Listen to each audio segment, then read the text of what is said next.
Derek from Poland/Warsaw. Derek is an atheist, and he wants to talk about Pascal's wager. So, Derek, welcome to the Sunday show. You're on with Matt and Paul. Hello, can you hear me? We can. Great. Hi, Matt. Hi, Paul. Hi. Hey. So, actually, even though, like, as I stated, I'm an atheist, I wanted to defend Pascal's wager a bit. I hope that's fine. I'm willing to go along with this, mostly because we're kind of light on calls at the moment.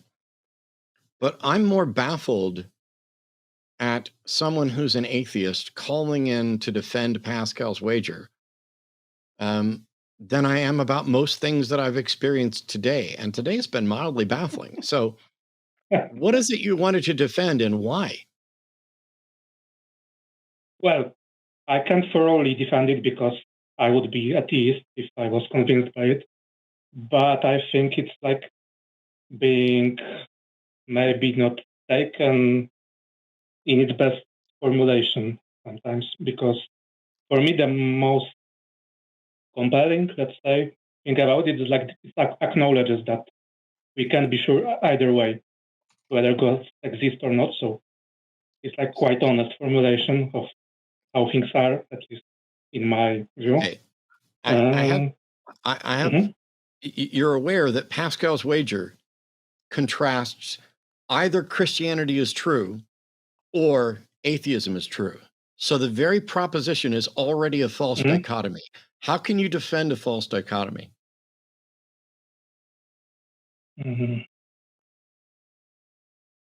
Well, that's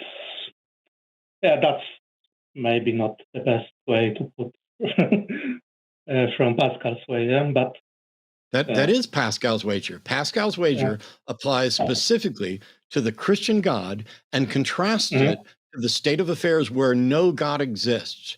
It ignores all other potential gods. It is a false dichotomy. It's like saying either you're a fan of the Dallas Cowboys or you hate football. That's simply not the only options. So what is it that you find valuable about a false dichotomy? Okay, that's a good point. And I guess one of the weak points of Pascal's wager are the other religions.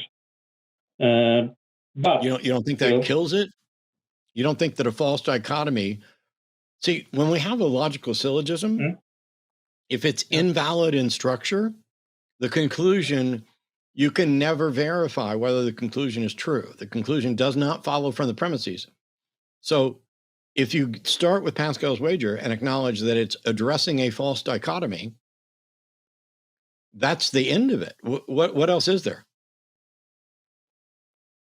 But wouldn't his argumentation still hold if you change it to either Christian God exists or it doesn't? No, it's not. It's either the Christian God exists or no God exists. And that's a false dichotomy. It's true. It is just trivial. It is just trivially true that either the Christian God exists or it doesn't. That tells you whether or not, it's either true that the number of blades of grass on the planet is even or odd. It has to be one of those. Do you believe it's even? Nope. Do you believe it's odd? Nope. And so to say you either believe it's even or odd is already a false dichotomy. But to say you either believe it's even or you don't believe there's grass is definitely a false dichotomy.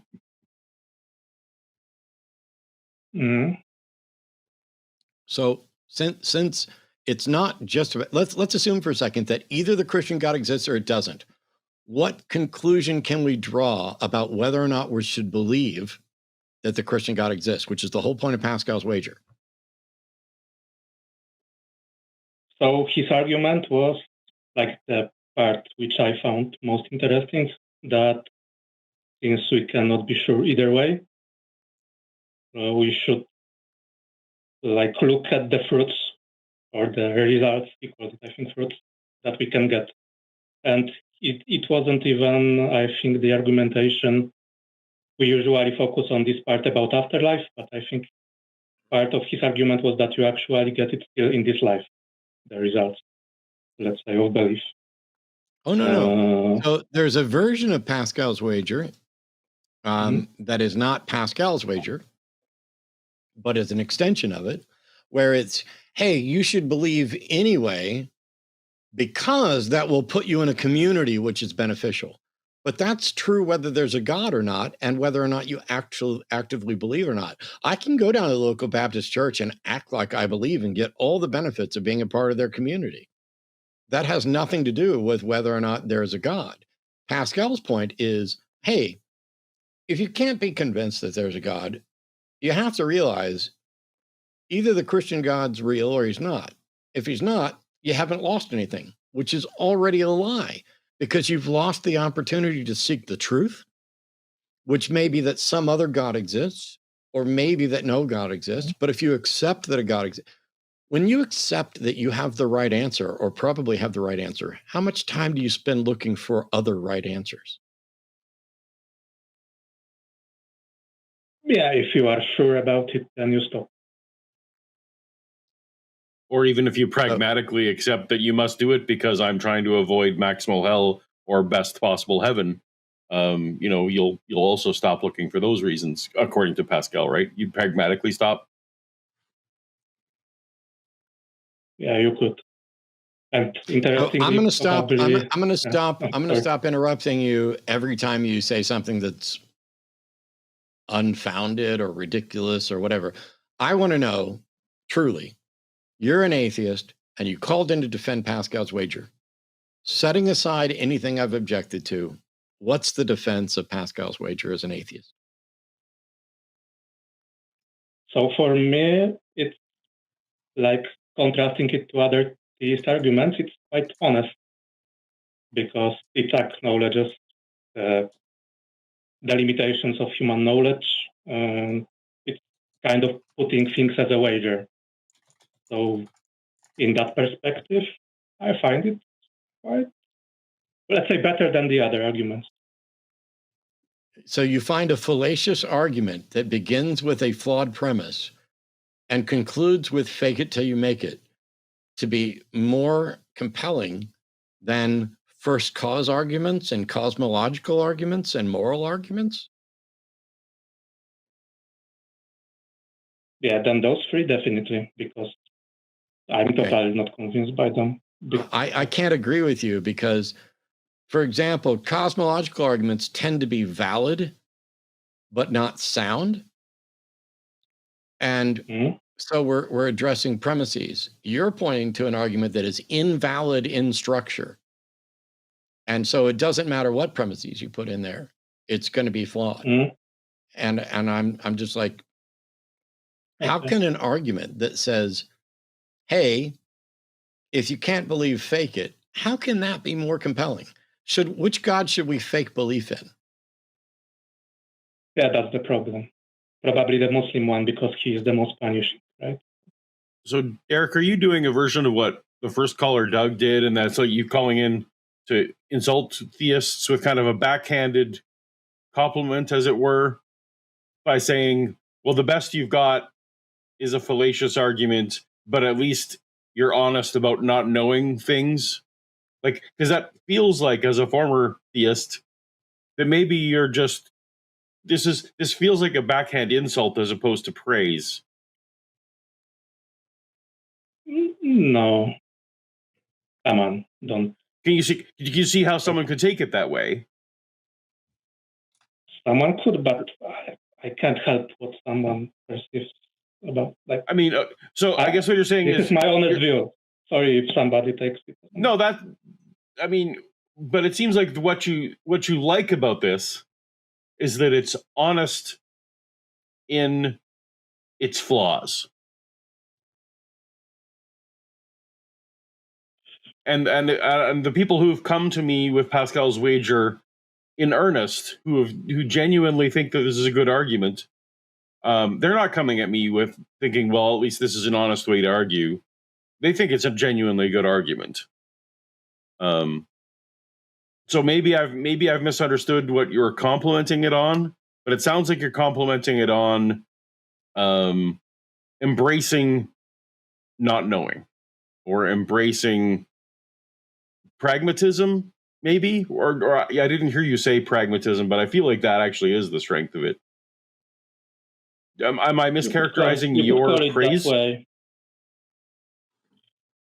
I mean, praise is like, as I said, yeah, if I was fully convinced, I wouldn't be an atheist. But like, okay. What other arguments that are completely fallacious have you bothered to call in and defend anywhere else in the world? Yeah, I was also thinking if it makes sense to make this call, but I will try one more time if you let me.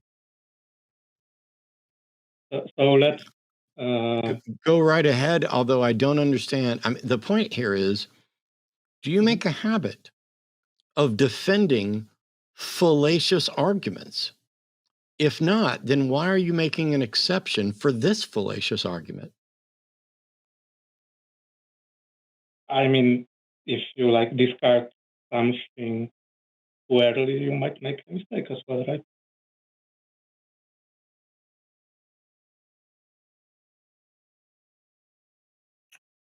You trailed off there, Derek. I didn't hear what your last couple sentences were.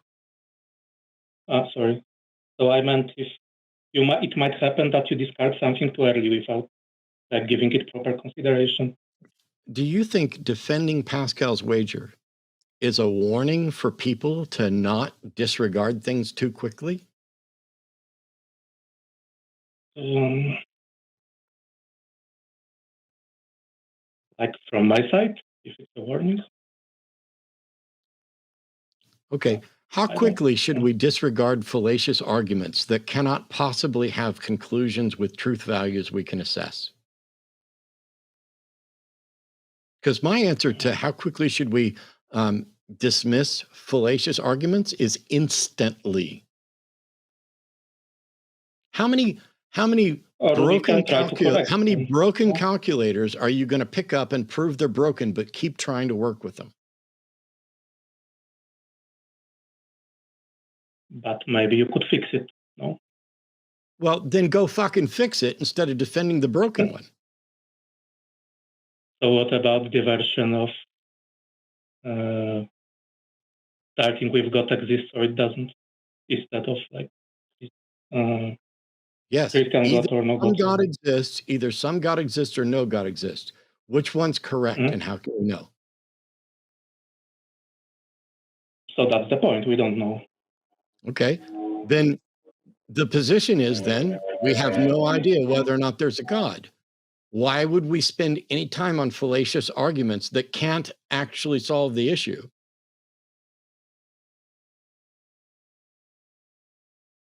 So what Pascal is proposing is to look at it as if it is a game and some kind of wager. So would you agree that Pascal... Go ahead. Go ahead. No. I was going to say this is the dumbest thing I've heard all day. Oh, well, would you agree then that Pascal's appeal is entirely in the consequences, right? Pascal, in order for his wager to make any sense, he has to say that the negative consequences of disbelief are stronger than the negative consequences of belief. So the downside of believing isn't as bad as the downside of not believing. So you'd agree with that, right? That's the point of Pascal's wager? Okay. So then is that not then an argument to go and find the worst possible version of hell? If that carried, wouldn't you extend every religion in the world and you'd be looking at the worst possible afterlife? And that's the one that you should believe in because the consequences are most dire.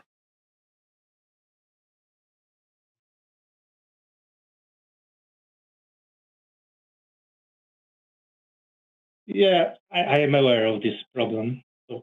Yeah, so it doesn't actually lead to it just can't lead to truth. All it is a consequence avoidance. It's hell insurance. Let alone the loophole of obviously an all-knowing God would know that you're faking it. But it just can't lead to truth. But it leads to people. it might be convincing people who are not exposed to religions enough to think that maybe Christian hell is the worst possible hell. And so it seems intuitively true that that's the worst thing they've heard. But yeah, it just, I don't know, Derek. It's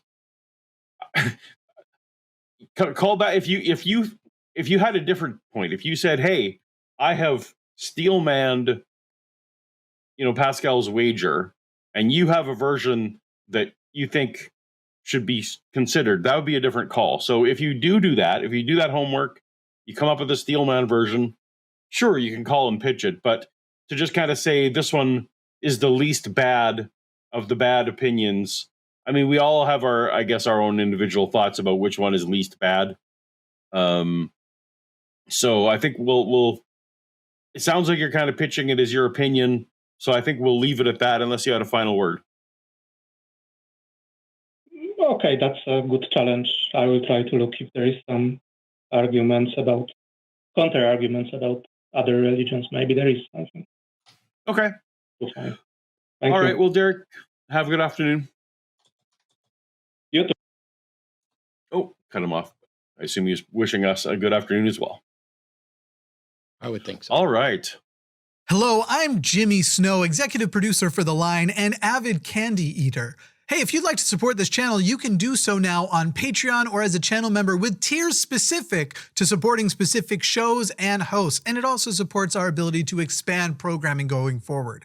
You could also leave a super thanks down below, get a little special highlighted comment, and I'll tell you what, you could hit like and you could hit subscribe. Now, here are some video suggestions so we can fudge that algorithm. Go with one of ours. Forget everyone else on YouTube. I'm begging.